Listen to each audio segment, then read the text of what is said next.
2 ans après le premier procès des attentats de janvier 2015, un second vient de s'ouvrir devant la cour d'assises spéciale de Paris. Sur les 11 personnes condamnées en première instance, 2 sont rejugées pour leur rôle dans la préparation des attaques contre Charlie Hebdo et l'Hypercacher.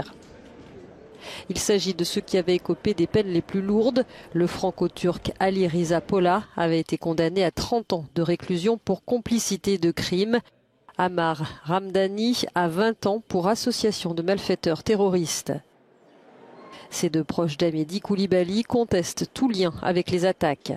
Ce procès en appel est une nouvelle épreuve pour les parties civiles, dont certaines reviendront témoigner à la barre.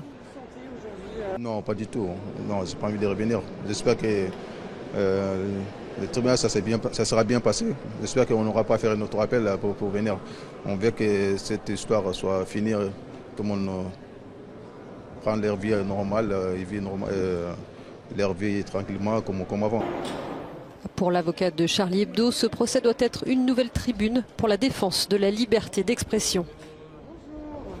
Et il y a quelque chose de magnifique et de merveilleux avec la liberté d'expression, c'est que c'est une liberté autoréalisatrice.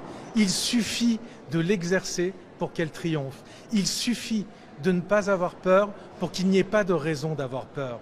Alors dans cette salle d'audience, on va parler librement de tous les sujets et c'est ça le sens de ce procès, c'est ça que l'on attend.